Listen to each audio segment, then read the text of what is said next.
Mr. Speaker, Frederick Douglass Nott passed away at Fredericton's Hospice House on October 17th.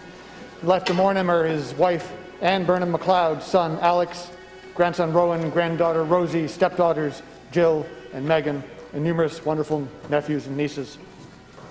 Fred was survived by his brother Graham, by his sister Allison, and his sister-in-law Carol, predeceased by his father George, mother Jean, and his brother Andrew. Born in Montreal, Fred grew up in the suburb of Pointe-Claire, where he played football and golf. A youthful employee at the local golf club, he eventually became assistant pro. But with his grandparents residing in Bathurst, he spent some of his summers in New Brunswick, part of his early attachment to his future adopted province.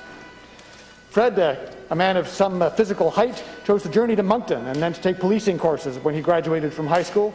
And having completed the program, he was recruited by the Bathurst City Police Force as a constable, which augmented his grace and unflappability under stress, something that's a feature of the man for anyone who met him. But always academically inclined, after 5 years in the force, Fred chose to join the University of New Brunswick's Fredericton campus, and on completing his undergrad degree was selected as a Beaverbrook Scholar, attending New College, Oxford in England. Coming back to Canada, Fred co-founded and became the CEO of the New Brunswick Wood Products Group. In that role, he played a guiding presence in the forest and lumber sector for over 15 years.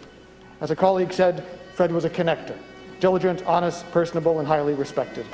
Always interested in politics, both provincial and federal, Fred played a pivotal role in many a campaign for the Progressive Conservative Party over many decades. He served as Chief of Staff to the late Honourable Keith Ashfield at ACOA, at Revenue Canada, and in the Ministry of Fisheries and Oceans.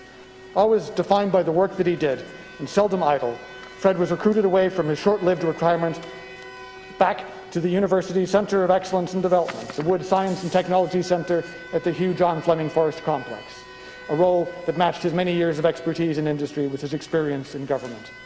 He travelled the world.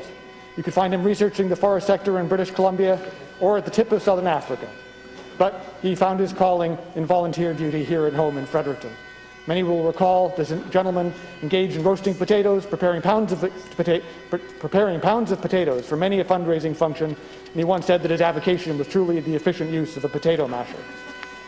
Through the many years of his contribution to his community and his province and his country, Fred always reflected upon this section of Bobby Kennedy's eulogy.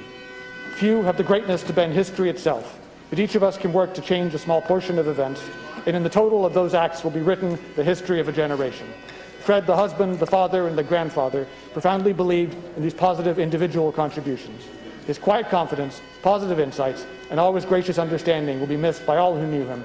I could not have joined the party that I'm a proud member of without Fred by my side throughout my 2 campaigns and his guidance over the last few years. He was a good man, and he'll be deeply missed by all who met him. Thank you, Mr. Speaker.